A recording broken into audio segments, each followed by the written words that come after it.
గమనిస్తున్నారా? రూపాయి రికవరీ అవుతుంది. ఈ మధ్య వరకు డాలర్‌తో పోల్చినప్పుడు రూపాయి మారక విలువ రూ. 97 దిగువకి పడిపోయింది. చరిత్రలో ఎప్పుడూ లేనంత దిగువకి పడిపోయింది. ఎప్పుడూ లేనంత కనిష్టానికి పడిపోయింది. కానీ మళ్ళా ఇప్పుడు రికవరీ అవుతుంది. ఈరోజు డాలర్‌తో పోల్చినప్పుడు రూపాయి మారకపు విలువ రూ. 94.43. అంటే దగ్గర దగ్గరగా రూ. 3 విలువ మందం రూపాయి విలువ అనేది రికవరీ అయింది. దీనికి కారణం డాలర్ పడిపోవటమా, అంటే డాలర్ బలహీనపడటమా, లేదా రూపాయి బలపడటమా అనేది పక్కన పెట్టేస్తే రూపాయి రికవరీ అయితే అవుతుంది. ఈ రూపాయి రికవరీ కావటానికి ఉన్న కారణాలు, ఒకటి మన దేశానికి విదేశీ పెట్టుబడులు పెరగటం, 2 కొంత నిజంగానే డాలరు గతంతో పోల్చినప్పుడు బలహీనపడటం, లేదు బలపడటం అనేది ఆగిపోవటం, 3 బయట పరిస్థితుల్లో మార్పులు. ఇప్పుడు మొన్నటిదాకా ఇరాన్ వర్సెస్ ఇజ్రాయెల్ అమెరికా యుద్ధ వాతావరణం వల్ల క్రూడ్ ఆయిల్ ధరలు విపరీతంగా పెరిగాయి. గ్యాస్ ధరలు విపరీతంగా పెరిగాయి. ఎగుమతులు దిగుమతులు చాలా కష్టమైపోయినాయి. దానివల్ల మన కాడున్న విదేశీ మారకపు ద్రవ్యం నిల్వలు బాగా తగ్గిపోతూ వచ్చాయి. కానీ ఇప్పుడు మళ్ళా పరిస్థితులు చక్కబడటం వల్ల, ఒకటి మన దగ్గర ఉన్న విదేశీ మారక ద్రవ్యం నిల్వలు కాపాడుకోవటం, వాటిని పెంచుకోవటం, పైగా విదేశీ పెట్టుబడులని గతానికంటే కొద్దిగా ఎక్కువగా ఆకర్షించడం, రకరకాల కారణాల ఫలితంగా మళ్ళీ రూపాయి అనేది రికవరీ అవుతుంది. ఇది ఒక మంచి పరిణామం.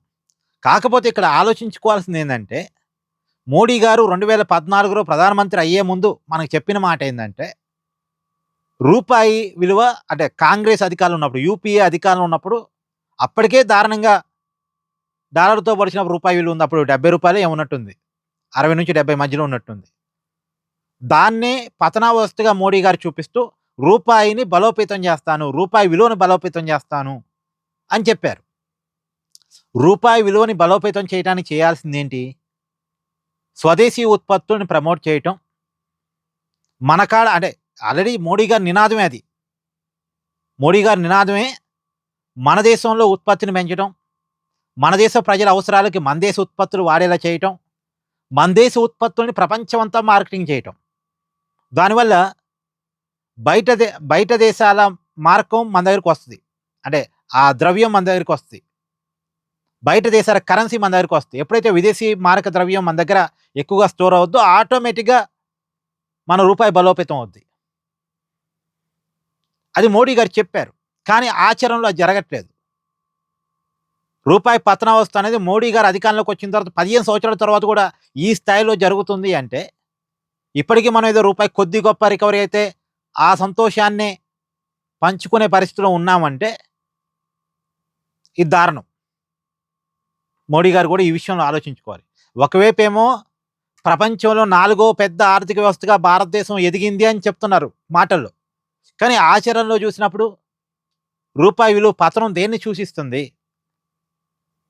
కాబట్టి సాధించబడుతున్న ఆర్థిక పురోగతి బయట దేశాలు, ఏదైతే టాప్ 3లో ఉన్నటువంటి దేశాలు, ప్రధానంగా అమెరికా పురోగతితో పోల్చి చూసుకోవాలి కదా. ఆ పోల్చి చూసుకున్నప్పుడు మన పురోగతి అనుకున్నంతగా లేదు. మనం ఎక్కడో ఏదో ఒక మూలను వెనకబడుతూనే ఉన్నాం. ఎప్పుడైనా ఏ దేశమైనా బాగుపడాలంటే మన దేశం బయటకి ఎక్కువ ఎగుమతులు చేయాలి, బయట దేశాల మీద ఆధారపడటం మనం తగ్గించాలి. బయట దేశాలు మన మీద ఆధారపడేలా చేసుకోగలగాలి, మన ఉత్పత్తుల మీద ఆధారపడేలా చేసుకోగలగాలి. కానీ అది పక్కన పెట్టి కనీసం మన దేశంలో ఉన్న మన దేశ అవసరాలు తగ్గట్టు ఉత్పత్తి ఉండాలి. మనం బయట దేశాల మీద ఆధారపడటం తగ్గియాలి. ఈ ప్రయత్నంలో మనం ఇంకా ఎక్కడో సక్సెస్ కావట్లేదు. ఏమంటారు? కామెంట్ చేయండి.